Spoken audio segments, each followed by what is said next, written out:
오늘은 민수기 11장 1절부터 3절까지 있는 말씀을 가지고요. 기도로 원망을 잠재워라. 기도로 원망을 잠재워라. 라는 제목을 하는 말씀 함께 나누겠습니다. 제가 제목을 원망을 기도로 잠재워라 이렇게 준 것 같은데 하여간 우리가 읽은 이 민수기 11장에 보게 되면은 이스라엘 백성들이 원망함으로 인해 가지고 하나님의 불이 임한 이 장면이 오늘 본문에 나오게 됩니다. 여러분 1절 말씀만 볼까 한번요. 1절 말씀. 자, 한번 읽어보겠습니다. 시작. 여호와께서 들으시기에 백성이 악한 말로 원망하며 여호와께서 들으시고 진노하사 여호와의 불을 그들 중에 붙여서 진영 끝을 사르게 하시매. 아멘. 자, 지금 이스라엘 백성들은 출애굽한 후에 이제 모세를 따라 출애굽하게 되면은 자기들의 인생의 삶이 꽃길이 열릴 줄 알았습니다. 근데 자기들이 생각했던 것보다 광야가 만만치 않거든요. 모든 것이 불편하고 모든 것이 힘듭니다. 그랬더니만은 이들이 한 광야에서 1년 정도를 지내고 보니까 이게 광야가 막막한 거예요. 그러니까 이 이스라엘 백성들의 입에서 불평과 원망이 터져 나오게 된 겁니다. 근데 오늘 이 불평과 원망이 터져 나왔는데 오늘 이 본문에서는 그걸 뭐라 말하냐면요, 악한 말로 원망했다 그럽니다. 그러니까 그냥 원망이 아니라 악한 말로 원망했다, 이렇게 오늘 본문은 기록하고 있거든요. 악한 말로 원망했다, 이게 어떤 뜻일까? 물론 성경에는 악한 말로 원망의 내용이 나오진 않습니다. 근데 미루어 짐작하기는, 여러분 우리 삶에도 이렇게 우리가 원망할 때 꼭 원망은요, 악한 말이 꼭 나오게 되어 있습니다. 여러분 선한 말로 원망했더라 이런 말 들어본 적 없잖아요. 악한 말로 원망한 거예요. 뭐 예를 들면 이렇게 얘기할 수 있을 것 같아요. 남편이 일을 마치고 이제 집에 돌아왔는데 배가 고픈 거예요. 그래가지고 자기 아내한테 이제 뭐 밥을 먹을 수 있도록 준비해 달라 그랬는데 아내가 이제 집안일이 밀려가지고 식사 준비를 제때 못합니다. 여러분 그러면 남편이 화가 나겠죠. 그러면 아내한테 아마 이럴 겁니다. 하루 왼종일 집에 있으면서 뭐 하고 있냐고, 밥도 안 해놓고 정말 당신은 도대체 뭐 하는지 모르겠다고 이렇게 핀잔을 주면, 첫 번째 부인은 이제 그 말을 들었을 때 자기가 준비하지 못한 것 때문에 미안한 마음이 들었는데, 남편이 이런 말 하니까 아내가 가만히 있겠습니까? 아내가 얘기하겠죠. 당신이 나한테 해준 게 뭔데 집고래만한 얼굴 가져오는 주제에 떵떵대고 큰 소리야, 이렇게 얘기하는 거죠. 그러니까 이게 서로 악한 말로 원망하는 거예요. 남편은 아내에게 집구석에 도대체 하는 일이 뭐야, 당신 여자는 도대체 무슨 일 하는지 모르겠다고 이렇게 말하니까 여자도 악한 말로 남편에게 얘기하는 겁니다. 돈도 못 벌어오는 주제에 집거래만 얼굴 주제에 무슨 놈이 큰 소리냐고. 이런 것들이 서로 악한 말로 원망하는 거거든요. 모르긴 몰라도 이 이스라엘 백성들도 미뤄 짐작하건대 모세에게 악한 말로 원망했을 거예요. 어떻게 원망했냐면은, 아니 우리를 왜 여기 광야에 끌어들여 가지고 여기서 굶어 죽게 만드냐고. 차라리 애굽에 있는 고깃가마에 있으면은 거기서 음식이라도 내가 얻어먹지, 여기를 데려와 가지고 우리를 다 죽이려 하느냐, 애굽에 매장지가 없어서 우리를 여기에 데려왔느냐, 왜 우리를 여기에 데려왔느냐. 아마 그들이 이렇게 악한 말로 모세를 원망했을 거예요. 자, 근데 여러분 여기서 중요한 게 하나 있습니다. 악한 말로 모세에게 원망했는데 그걸 누가 들은 줄 아십니까? 하나님이 들으시네요. 여러분 아까 읽었던 말씀 1절 보면 그렇게 돼 있잖아요. 여호와께서 들으시기에, 이게 하나님이 들어본 거예요. 얘네들이 무슨 말 하는지. 그러니까는 백성들이 악한 말로 원망하며 그다음 뭐라 나왔습니까? 여호와께서 들으시고. 여러분 이거 정말 무서운 말입니다.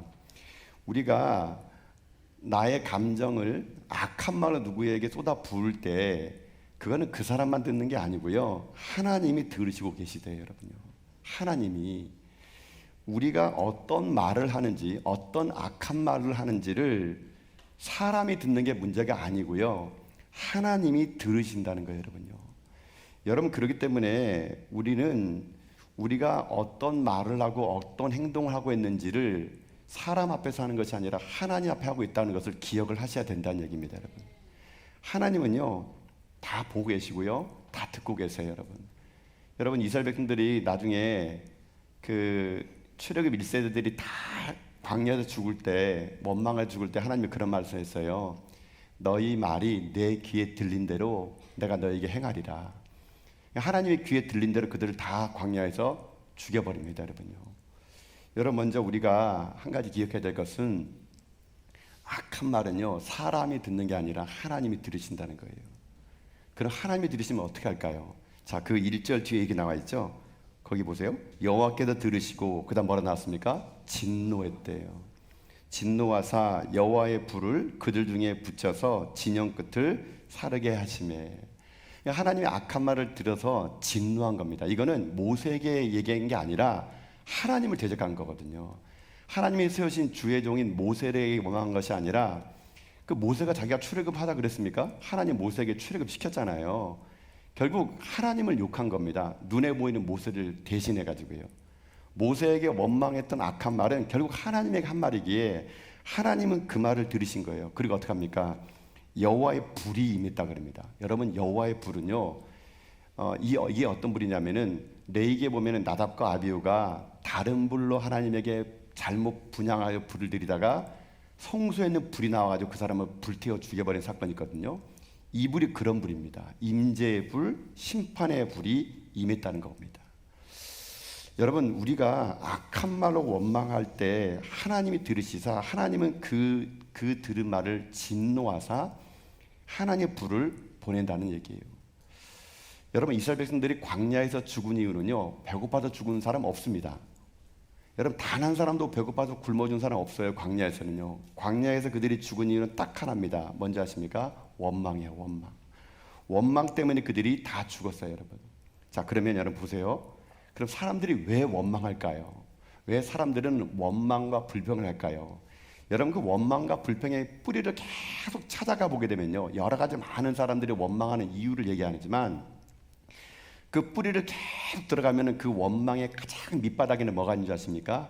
욕심이 있는 겁니다. 욕심. 그러니까 내 욕심이 만족이 안 되니까 원망이 나오는 거예요. 내 뜻대로 안 되니까, 내가 하고 싶은 욕심이 내 뜻대로 안 되니까 사람을 원망하는 거거든요. 이스라엘 백성들 보세요. 이스라엘 백성들은 언제부터 원망했느냐? 이 사람들은 출애굽할 때부터 원망했어요. 이 백성들이 광야에서 먹을 것이 없대요. 그럼 하나님 어떡합니까? 그 원망을 잠재해 주기 위해서 만나 매출하고 줬습니다. 근데 그걸 먹으니까 뭐라 말합니까? 지겹대요. 이제 지겹대. 마실 물이 없다고 원망했습니다. 반석에서 물을 내게 해줬어요. 덥다고 원망했습니다. 하나님이 구름 기둥을 줬어요. 춥다고 원망했습니다. 하나님이 불 기둥을 줬어요. 여러분, 사람의 근본의 원망의 그 가장 밑바닥에는 뭐가 있느냐? 사람의 욕심, 탐심, 이것이 결국 원망을 부채질하고 있다라는 거예요, 여러분. 그래, 여러분들이 지금 무언가를 원망하고 있다면요, 여러분, 그건 표면적인 겁니다. 여러분 내면의 깊은 곳에는 욕심, 욕망, 탐욕이 결국 원망을 만들어내고 있다는 것을 우리는 기억을 하셔야 돼요. 그 때문에 여러분의 욕심을 버려야 됩니다. 욕심을 버리는 훈련을 하셔야 돼요. 그렇지 않으면 여러분의 끝없는 욕망은 결국 여러분을 망하게 하고 만다는 얘기예요. 여러분, 오늘 추수감사절 아닙니까? 여러분, 뒤돌아보고 생각해 보세요. 우리 받은 거 얼마나 많습니까? 받은 복을 세워보라고 여러분 찬양만 하지 마시고요, 정말 오늘 집에 가셔가지고요, 내가 받은 복이 무엇인가 한번 여러분 종이에 한번 써보세요. 쓰면요, 의외로 쓸 게 많습니다, 여러분요. 제가 그래가지고 일전에 이렇게 부부학교 할 때 그 남편과 아내가 이렇게 부부학교 들어오게 되면은 서로 감사할 걸 쓰라 그래요. 그러면요, 종이를 주면은요, 이건 10개를 못 씁니다, 여러분요.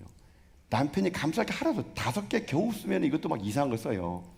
근데 혹시 남편과 아내에게 서운한 걸 쓰라 그러면요, 종이가 모자랍니다. 종이 막 더 달라 그러니까 막 모자라겠어요, 여러분요. 여러분, 감사는요, 내가 발견해 내야 되는 겁니다. 감사는요, 참기름 쥐어짜듯이 쥐어짜야 돼요, 여러분요.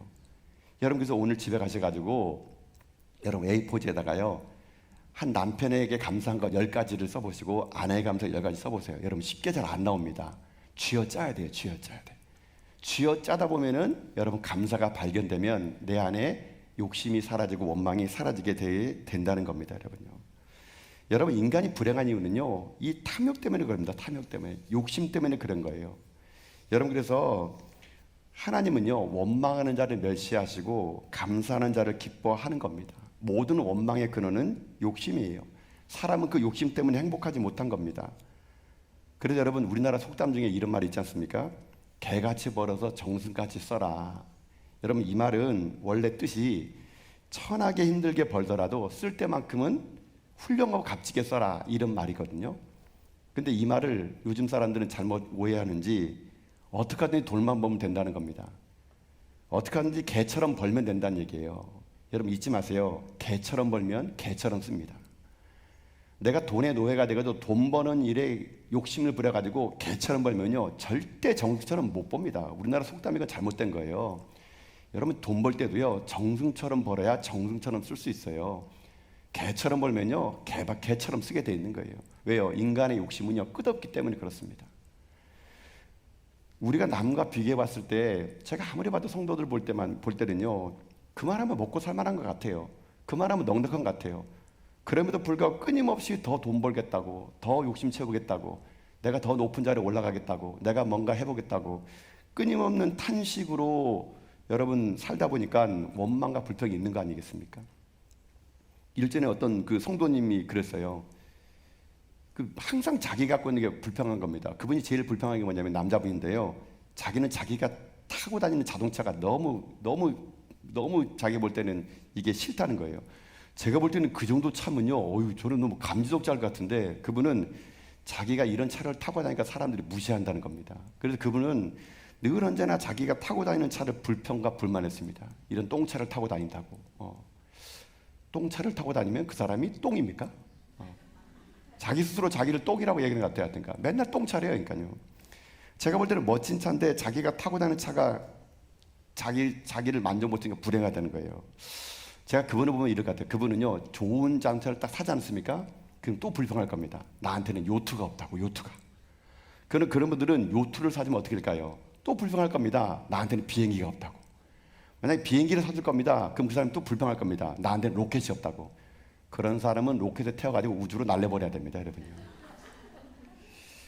인간이란 그래요. 끊임없이 만족 못합니다. 욕심, 욕망, 이것이 우리에게 탐심을 되고 욕심이 되게 만드니까 이것이 뭘로 나온다고요? 원망 나오는 거예요. 너 때문이야. 내가 너 만나서 이렇게 인생 살아가는 거야. 내가 너 때문에 내가 이렇게 망하는 거야. 끊임없이 사람이 그 욕심과 욕망 때문에 사람을 원망하고 환경을 원망하고 남을 탓하고, 여러분 그런 원망이 이스라엘 백성들의 원망이었던 거예요. 여러분 안에 욕심을 잠재워야 됩니다. 그래야 원망이 안 나와요. 그럼 어떻게 해야 될까요? 아니 어떻게 해야 내 안에 욕심을 잠재고 원망을 잠재울까요?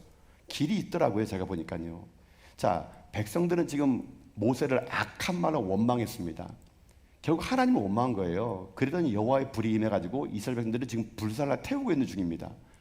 그때 여러분 모세가 뭐 했을까요? 자, 모세가 한 일이 원망을 잠재우는 키워드입니다.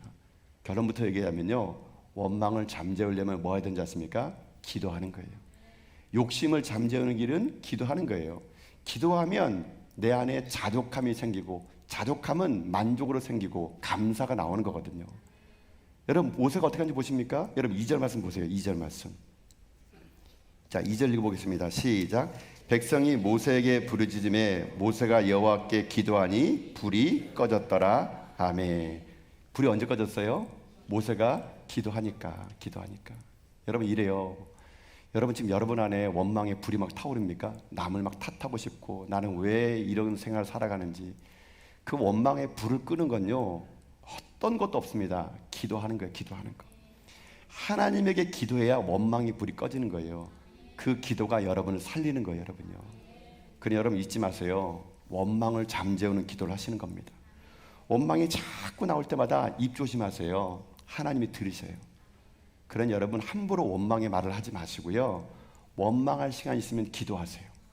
그러면 하나님이 여러분의 그 마음의 욕심, 탐욕을 가라앉혀 주게 되면요, 내 인생 그때부터 자유로운 인생이 될 수 있게 되고, 그 욕심이 버려지게 되면 감사하는 것이 눈에 들어오기 시작하는 거예요. 욕심을 버리면 진심으로 감사가 내게 나오는 겁니다. 이 감사의 계절에 저는 여러분들이 원망의 말로 악한 말을 하는 자들이 아니라 여러분의 삶이 날마다 감사의 입술 되어서 여러분의 삶을 통해서 주님이 주신 놀라운 은혜가 여러분 삶 가운데 가득할 수 있기를 여러분 주님의 이름으로 축복합니다. 아멘. 기도.